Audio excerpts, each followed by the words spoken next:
they don't have, they have the IBS effect.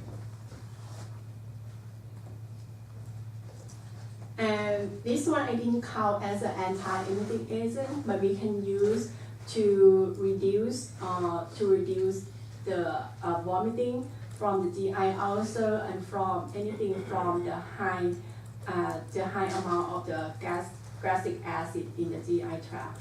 And that drug is an antacid, anti-ulcer, and we're going to talk about for the next topic, and anticholitis or bronchitis.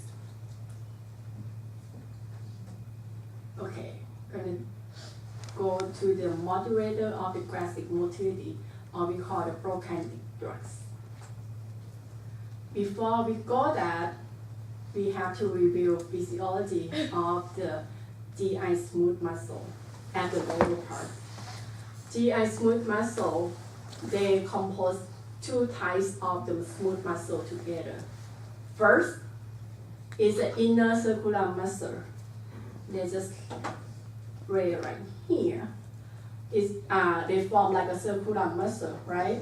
So once they contract it, they're going to narrow down of the lumen of the GI tract, right? And the nerve that innervates to this muscle is from the submucosal plexus. It can be from the cholinergic or adrenergic effect. And the second type of the smooth muscle at the GI tract is the outer longitudinal muscle. And that group of muscle is play the role of the peristalsis. It's laid right here outside for the circular part. It's laid like here, and one is contraction, gonna be shorten of the GI, gonna shorten of the GI tract, right? And the nerve that innervates for this smooth muscle is from my enteric plexus. And the main nerve is a cholinergic effect or parasympathetic effect. Neurotransmitters include acetylcholine, dopamine, serotonin. And for the smooth muscle itself, they can be stimulated directly by the peptide hormone, or we call motilin.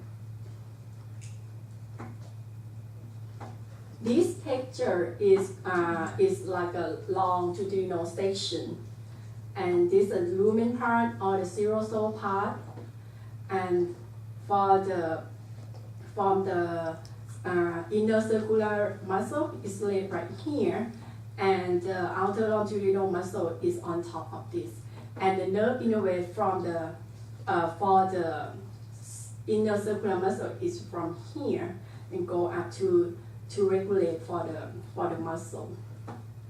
And for the longitudinal muscle, the nerve is from my enteric plexus. So, and how the GI smooth muscle is movement. So for the normal movement, there should be balanced both of the segmentation from the inner circular smooth muscle and the longitudinal smooth muscle, right? They can be balanced together because the segment contraction that's gonna help the food intent stay in the GI content, and that's gonna help the GI epithelial cell absorb the water, electrolyte, or the nutrient from the food. And the other side, from the longitudinal smooth muscle, they're going to help the food intake to move forward. So that means for these two groups of muscle, they should work in balance together. They're going to have the normal movement, and that means they can absorb for the all content, and they can movement of the from the food intake to become the feces. But once they have the problem for this smooth muscle, first, if the peristalsis they work too much, like from the longitudinal smooth muscle, they contract too much, more than the segmentation, gonna cause the diarrhea, right? because no segmentation at all. The food cannot stay. But in the other side, if the segmentation contraction it works too much when you compare to the peristalsis, the food can be stay in the GI content, and that causes constipation. So, it made you confused already? Your faces look so sleepy. Yeah. So it's a balance from the segmentation contraction and peristalsis. If peristalsis have the hypermotility, right? Hypermotility more than the segmentation, gonna cause diarrhea, right? But if segmentation they work too much, once you compare to the peristalsis, gonna cause constipation. Constipation.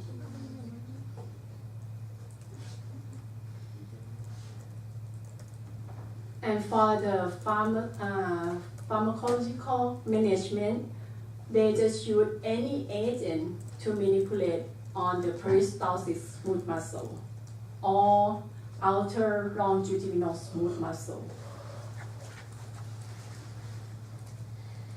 That means we reduce the activity of the, reduce or increase activity of the peristalsis. That's all. Yeah.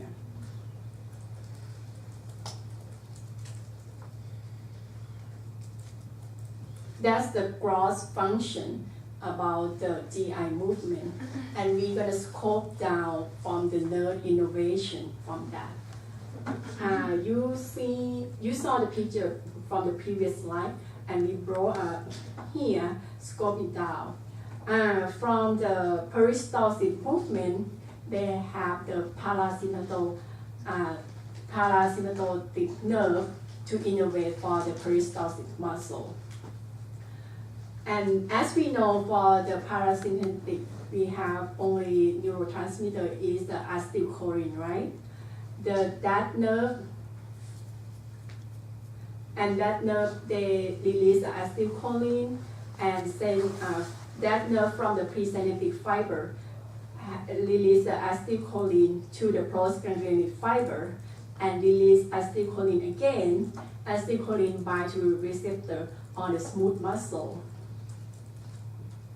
We know it's a muscarinic receptor, and that's going to cause contraction. That is a normal function from that. But they also have the presynaptic fiber, which is not release the acetylcholine, it's release dopamine. And that dopamine gonna inhibit the release of the acetylcholine. Acetylcholine from the postganglionic fiber, they cannot release it. So no signal for the contraction, and smooth muscle going to become relaxation.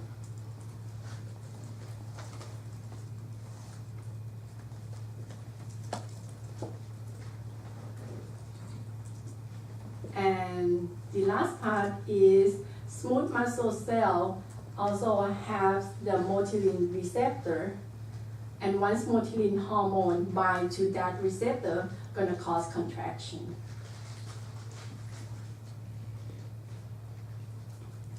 So from that function, we can classify the drug that regulate for the peristalsis to be 3 types together.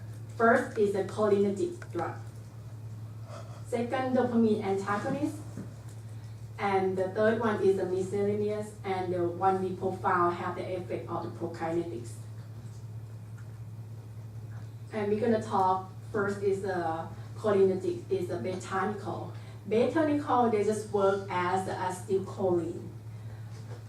They just have like the chemical structure similar to acetylcholine, and they bind to the muscarinic receptor on the smooth muscle cell, and that's gonna cause contraction. It's pretty simple, right? Yeah, step 4, yeah. But As you know, for the anticholinergics, they have non-specific function or action on the organ body. So it can cause the increased bladder smooth muscle contraction and provide other side effects, and can have the effect on the cardiovascular system too.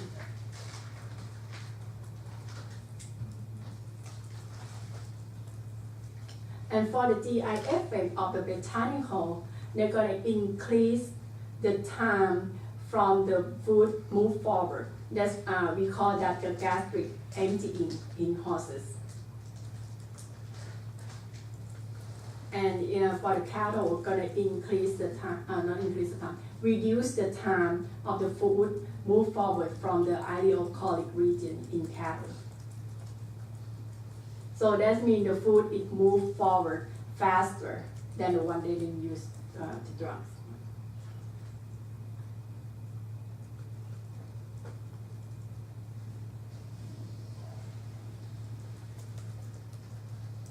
Second agent in the cholinergic effect is a neostigmine. Neostigmine is an acetylcholine inhibitor. We know acetylcholine esterase is a metabolite acetylcholine. And once acetylcholine, this enzyme is inhibited, so that means acetylcholine they stay longer on the synapse of the postganglionic fiber and the smooth muscle. So acetylcholine have the longer action on the smooth muscle cell. And that called peristalsis, or have the smooth muscle contraction. From the Dr. Judge class, we know neostigmine we use to treat myasthenia gravis. But from the GI pharmacology, we use in equine to increase the large colon motility.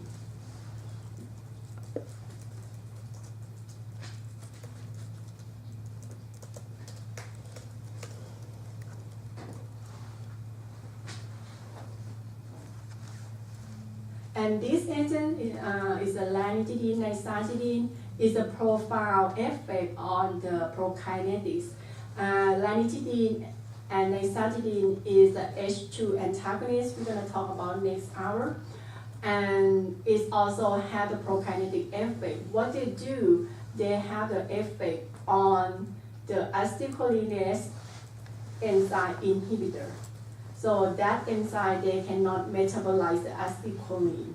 And that called acetylcholine, they can affect the longer time on the synapse.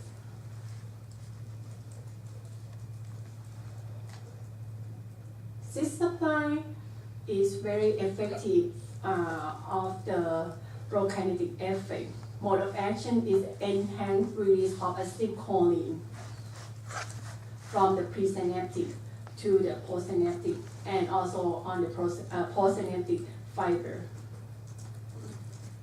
And cisteine is not only effect on the acetylcholine release, it also have the effect as an agonist for the serotonin type 4 receptor.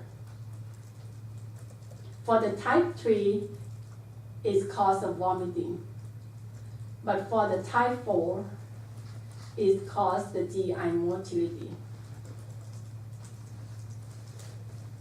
Cisteine is withdrawn in the market because it can cause the serious problem in the heart, in human, and it can cause a death. But veterinarian practitioner, some of them they still use it, but it's not like in the approved form. They use it as the compounding form, so you have to be careful the amount of the drug in that preparation.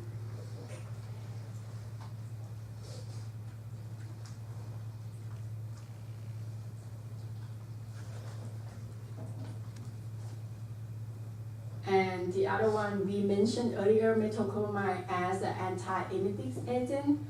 And this part has an effect for the prokinetic property. What they do, we know they have the dopamine antagonist and also have the serotonin type 3 antagonist. That these two receptors, one is blocked, gonna have the stop vomiting, right? But they have the agonist effect on the serotonin type 4. And this type of the serotonin that can cause the smooth muscle on the longitudinal smooth muscle contraction. That's why it has a prokinetic effect.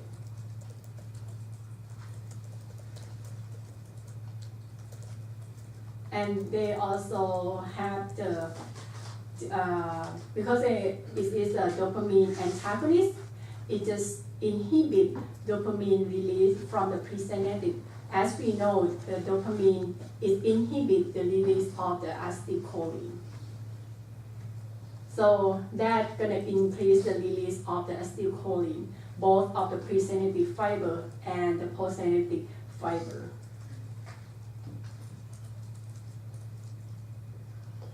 The clinical effect of the metoclopramide using is the increased gastric emptying and stimulate esophageal sphincter and increase the motility of duodenal smooth muscle. So metoclopramide has a prokinetic from the esophagus to stomach and to the duodenum.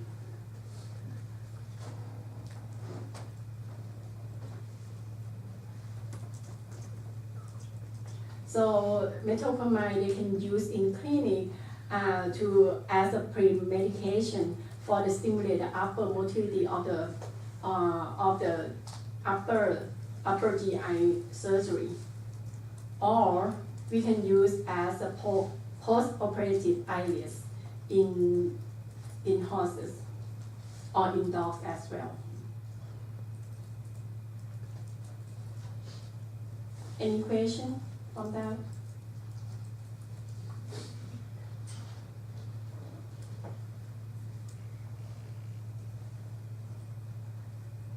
The next one is the domperidone. Domperidone has the same aspect as a metoclopramide, which is a dopamine antagonist. But domperidone cannot cross the blood-brain barrier. That's why they have the effect just only for the local effect on the GI tract.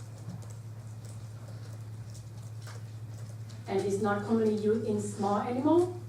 They use in horses to treat of the physical toxicity or the agalactia in mares.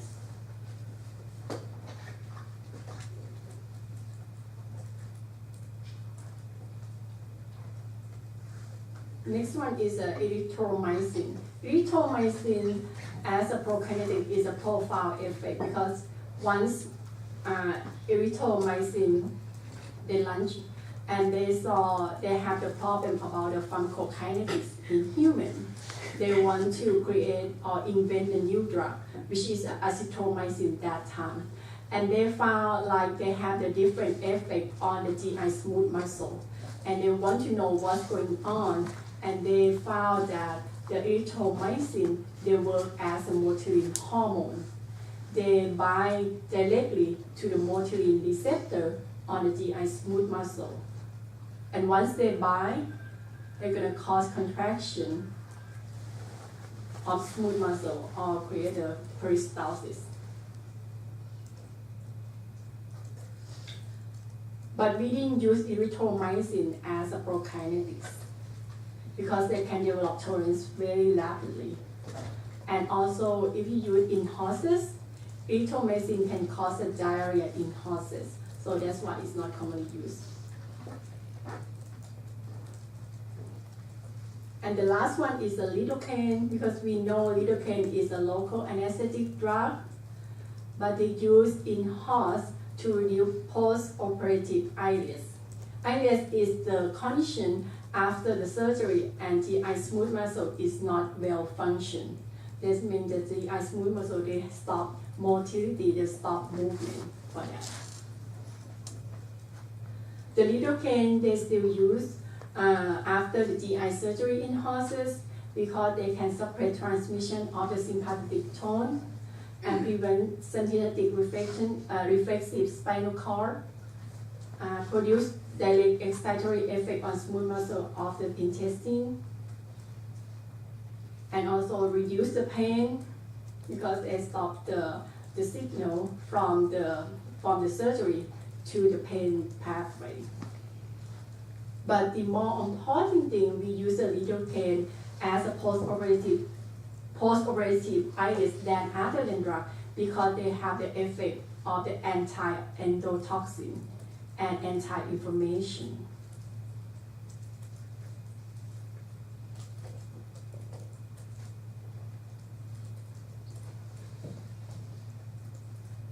And now we're done for the prokinetics drug. Do you have any question before we go on? Yes, sir. What's the common sign we see that we know that they're ileus? What the common sign we see?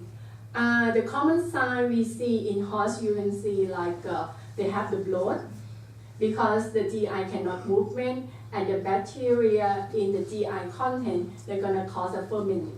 And cause of ferment is gonna create a gas that the bloat sign. And once it's bloat, they have the abdominal distension, and the animal gonna cause pain from the extension of abdominal wall, and can cause a vomiting. Yeah, and you can know from like the palpation or listen for the abdominal sound, like they have the being sound from that. Mm-hmm.